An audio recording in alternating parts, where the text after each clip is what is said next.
Bonsoir à toutes et à tous, je suis ravi d'être avec vous pour votre journal de ce vendredi 5 septembre. Voici les principales informations que nous allons développer.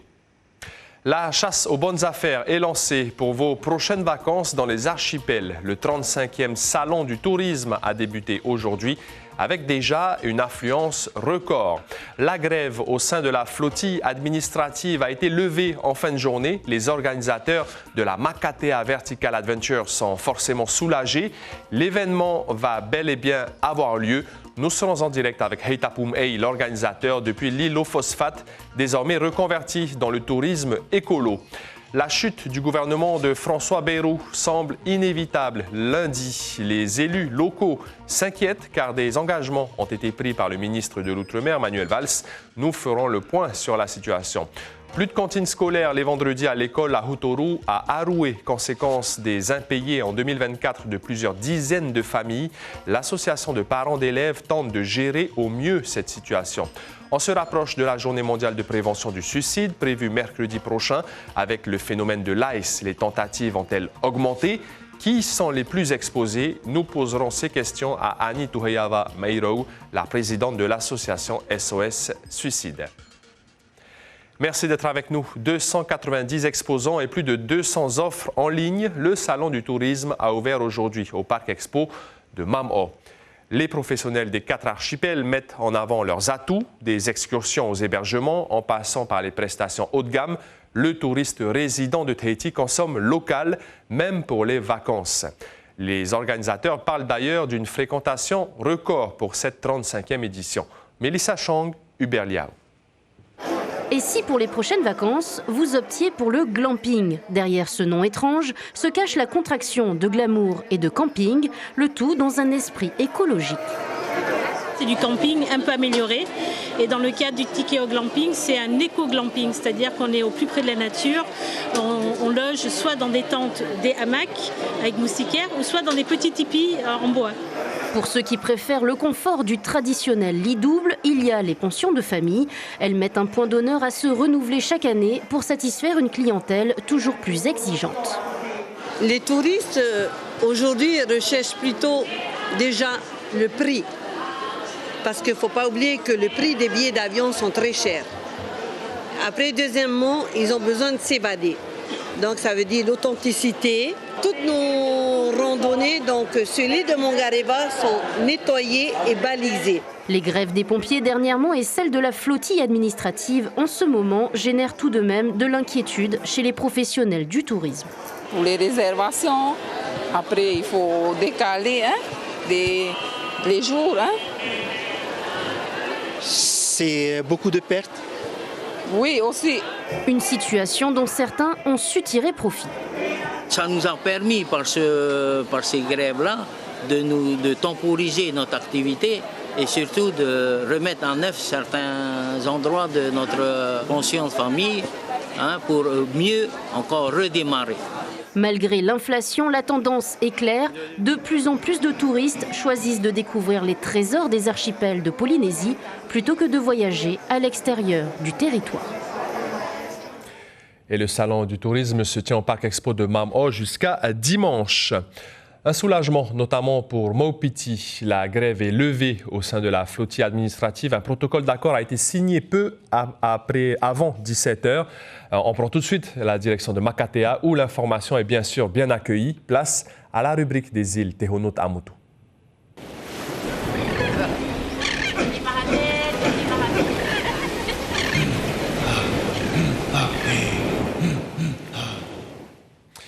Avec nous en direct par Messenger, Heitapum Ei, l'organisateur de la Makatea Vertical Adventure, Yorana Heitapu. Alors, on imagine que c'est un soulagement pour vous, la fin de la grève de la flottille administrative?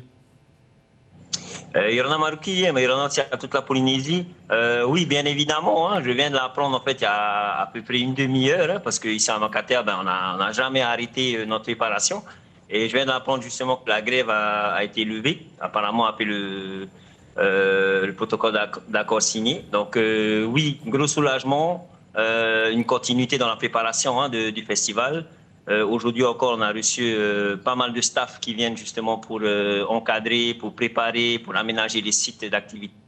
Et du côté de l'association et de la commune et de la population, on continue aussi les préparations qui finalement ne sont jamais arrêtées parce que justement on garde confiance, quoi. Justement, vous avez continué à préparer l'événement et cet événement va se scinder en 2 parties, du 14 au 19 septembre, un premier groupe, puis du 23 au 28 septembre, le deuxième groupe. Est-ce qu'il y a eu des annulations à cause de ce mouvement de grève ou tout est OK? Alors, pas du tout. Pas d'annulation ni de désistement à cause du mouvement de grève. Je pense même que les participants attendaient juste la bonne nouvelle. Parce que forcément, Makate a été très attendu, mais cette année, on sait aussi qu'il y a Hawaii Kinu qui suit. Il y a d'autres îles aussi qui ont été impactées là, par le mouvement de grève. Mais en tous les cas, par-dessus tout, je tiens quand même à remercier toutes les personnes qui sont concernées par ce mouvement de grève, notamment d'abord les agents de la flottille que je respecte par rapport à ce qu'ils ont mis comme doléances. Et derrière tout ça, les décideurs, ceux du gouvernement qui ont su mettre les choses à plat, prendre les décisions et faire en sorte justement que Makate Vertical Adventure se passe. Et effectivement, on a 2 semaines cette année, 2 semaines pleines et 2 semaines d'aventure. Et Makate qui attend justement tous ses participants. Et c'est quoi la Vertical Adventure? 500 personnes, vous l'avez dit, sont attendues, mais c'est quoi en gros, en quelques mots? En quelques mots, c'est une immersion justement dans le potentiel nature de l'île. C'est le festival polynésien de sport outdoor avec de l'escalade, de la via ferrata, de la tyrolienne, la descente en rappel, avec en plus justement de la navigation traditionnelle Holopuni qui sera assurée par notre amie Teiva Véronique, que je remercie d'ailleurs. Et c'est aussi un événement qui se veut rassembleur pour toute la population de Makatea, en tout cas ceux qui vraiment décident de s'y intégrer. Et c'est aussi une continuité dans un développement qu'on a mis en place depuis 2018 et qui aujourd'hui, je pense, n'est qu'à son état embryonnaire et qui nous reste vraiment, on va dire, de longs jours devant nous concernant ce développement écotouristique qu'on a mis en place, quoi. On imagine que d'autres projets sont en réserve. Merci beaucoup, Heitapu Ei, organisateur de la Makatea Vertical Adventure qui aura lieu donc du 14 au 28 septembre à Makatea. Merci beaucoup d'avoir répondu à nos questions. Et c'est ainsi que l'on referme cette rubrique Tehunu Ta'amutu.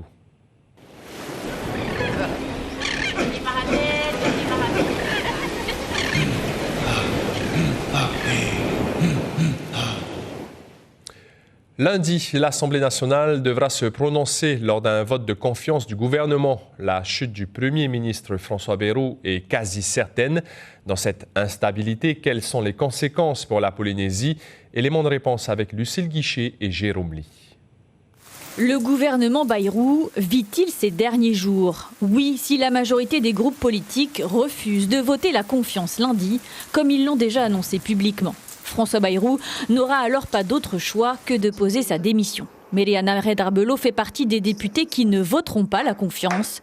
Mais si l'Assemblée nationale n'est pas dissoute, les parlementaires continueront à travailler. Cette instabilité politique qui fait qu'on a des gouvernements qui se succèdent et qu'on ne peut pas travailler réellement des sujets en profondeur avec le gouvernement. Nous, en tant que parlementaires, il faut s'inquiéter, bien sûr. Du côté des maires, l'inquiétude réside dans le versement du fonds Macron dédié à la transition énergétique. Le maire de Rangiroa redoute des délais supplémentaires. De repousser aussi la date limite aussi du fonds Macron pour encore essayer de faire bénéficier nos communes justement du fonds Macron. On ne sait plus où ça va aller et tout ça. Nous, la commune, on a déjà commencé des projets. Le comité interministériel des Outre-mer annoncé en fin d'année pourrait être annulé. Les parlementaires ultramarins sont invités le 30 septembre par le président de la République. Une instabilité qui ne pourrait qu'engendrer tension et colère selon ce constitutionnaliste. Le chef de l'État dispose de 3 options. Il peut nommer un nouveau Premier ministre. Ce nouveau Premier ministre devra conquérir une majorité. Cette majorité aujourd'hui sur le papier n'existe pas. Il peut dissoudre l'Assemblée, mais ce que disent aujourd'hui les enquêtes électorales, c'est qu'une dissolution produirait soit un chaos encore plus grand, des majorités encore moins existantes, soit une arrivée au pouvoir du Rassemblement national. Et enfin, il peut démissionner. Enfin, dans le dossier calédonien, l'instabilité gouvernementale pourrait peser dans le calendrier des discussions. Retour au Fénois. Il n'y aura plus de cantine scolaire les vendredis à l'école Ahutoru de Haroué. C'est la conséquence des factures impayées de l'année dernière. Les dettes s'élèvent à environ 3 millions de francs. Particularité, le service est géré par l'APE, l'Association des parents d'élèves. Les détails avec Ismaël Tahiata et Teiva Ribé. Une tenue impeccable malgré la tourmente. Angèle et les 4 autres cuisinières de son équipe restent optimistes, même si elles sont passées de 35 heures de service par semaine à 21 heures depuis la rentrée. On est obligé, on a un travail, autant mieux qu'on garde ce travail. On a un salaire peut-être peu, mais au moins on a de quoi payer pour donner à manger aussi à la maison. La faute à des impayés de factures. Une cinquantaine de parents seraient dans le collimateur. Résultat, l'APE ne peut honorer ses fournisseurs et les salaires de ses 6 employés. Je dirais qu'on était à 2,9 millions. J'ai fait des relances plusieurs fois en courrier et en appel. Il y a eu des réponses comme il n'y a eu aucune réponse. Et pourtant, sur le territoire, les frais de cantine ici sont les moins chers. 450 francs le repas par jour pour les élèves en élémentaire et 350 francs pour les maternelles. C'est pas du tout normal, hein, parce que la cantine quand même, il faut les payer. Ouais, c'est pour l'enfant, tu vois, il faut qu'il mange. Voilà. Il mange bien ici? Ah oui, il mange très bien à la cantine. De son côté, l'APE ne reste pas les bras croisés. Vente de goûters à la récréation et plats à emporter le dimanche, avec un service en moins le vendredi, c'est 1 200 000 francs de recettes engrangées. Mais ce n'est toujours pas assez. Par rapport aux parents qui avaient déjà payé l'année dernière et qui ont toujours leur enfant inscrit ici à Ahutoru, on leur a refusé l'inscription, le renouvellement d'inscription de leur enfant à la cantine tant qu'ils ne sont pas à jour. Une fois qu'ils seront à jour, ils pourront réinscrire leur enfant à la cantine. Encore 1 800 000 francs donc à trouver pour combler le déficit. L'APE se tourne alors vers Teuda Eviti, la mairesse. La commune, elle, prend déjà en charge l'eau, l'électricité et le bâti. Nous sommes pour garder ces 5 jours de repas.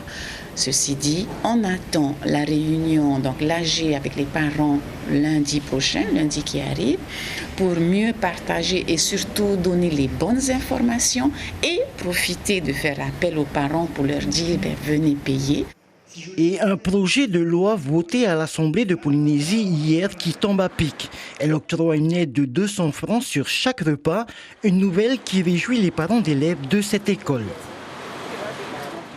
La journée mondiale de prévention du suicide, c'est officiellement le 10 septembre, mais au Fénois, ça commence dès dimanche avec la rando cyclo, un tour de l'île de Tahiti solidaire à vélo. Mercredi, il y aura une conférence débat, puis le 13 septembre, une soirée œcuménique. Autant d'événements pour soutenir les personnes aux pensées suicidaires et pour aider les familles victimes de ces drames. Pour en parler, nous recevons la présidente de l'association SOS Suicide, Annie Tuhayava Meirou. Yorana. Yorana. Merci d'avoir accepté notre invitation. D'abord, faisons un point de situation sur les suicides. Je sais qu'on ne peut pas dévoiler le nombre à cause du secret médical, mais sur les tentatives de suicide, au moins, les personnes que vous aidez, est-ce que la situation s'est aggravée? Disons, au niveau de demande, des appels, ça a augmenté. Cette année, donc, on reçoit beaucoup d'appels disant de mal-être. Ça ne va pas dans la famille. Ou la famille, les parents qui appellent, nous avons un problème avec notre enfant et on les aide. On ne les voit pas, c'est anonyme. C'est peut-être pour ça que les gens appellent. On ne les voit pas, c'est anonyme. Des profils différents aussi, ces personnes en détresse? Oui, il y a plusieurs formes de détresse. Il y a détresse morale, physique. Et nous, on travaille beaucoup avec les psychiatres de l'hôpital. Et donc, avec le 15, le numéro 15, urgence, parce que nous sommes complémentaires. Et nous avons un suivi régulier. On discute avec les professionnels de la santé, les psychologues, les médecins, lorsqu'il y a des cas difficiles que nous gérons. Annie Tuhayava Meirou, demain, il y a une marche pour dire stop à l'ICE. Est-ce que avec ce phénomène de la méthamphétamine chez les jeunes ou les moins jeunes, est-ce que le phénomène de tentative de suicide est exacerbé? Vous savez, ces personnes qui consomment l'ICE, ils ont besoin de consommer l'ice. C'est pas des malades psychiatriques. Hein. Ils ont besoin, c'est un besoin, un manque. Et ils deviennent violents. Et dans leur violence, ils peuvent tuer quelqu'un, faire du mal, casser tout dans la maison et se tuer eux-mêmes. Mais c'est pour ça. On nous appelle, on suit des familles, on suit des jeunes qui sont dans cet état, ils ne veulent pas se montrer, mais on les voit quand même, parce que nous avons des aidants et des psychologues qui se rendent sur place pour les rencontrer. Dimanche, il y a la rando cyclo, mais surtout mercredi, il y a une conférence débat ouverte à tous à la mairie de Pirée. Quel est le programme? Non, d'abord, mercredi matin à 8h. C'est la première fois dans l'histoire de notre association. Les élus de l'Assemblée organisent à 8h une conférence. Il y aura les médecins, des psychiatres. Nous-mêmes, on sera sur place, peut-être ICE aussi, d'autres associations pour venir rencontrer le public. Ensuite, le soir à 17h, il y a une conférence débat. Il y aura des ethnopsies, il y aura des anthropologues qui vont venir faire un état de lieu en Polynésie par rapport au suicide. Donc voilà, c'est donc mercredi. Le samedi 13, c'est une messe œcuménique.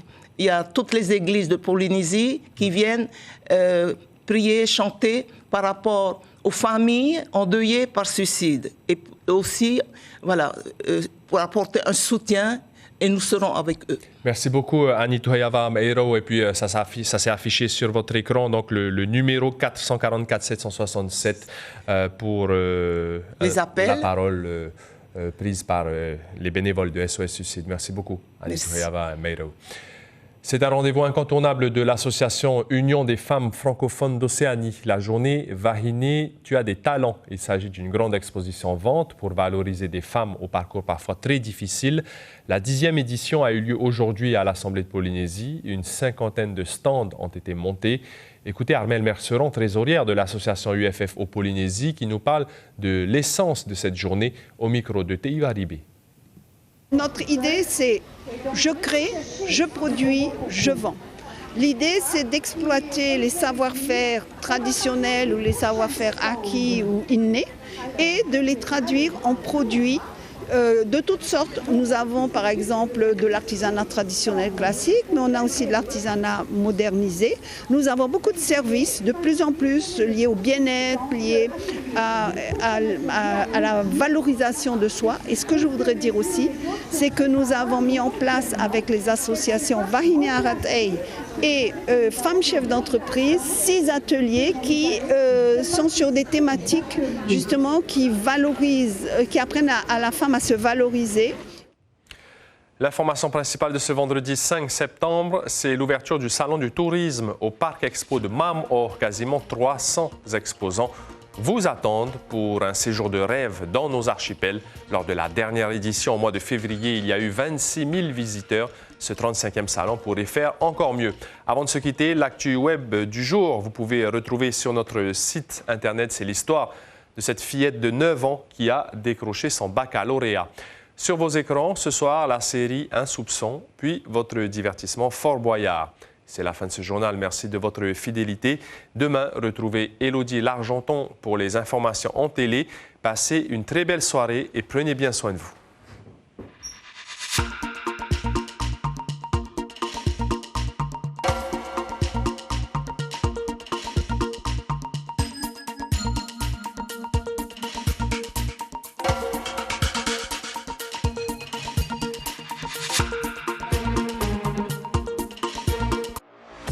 Retrouvez toute l'info sur WhatsApp en scannant notre QR code.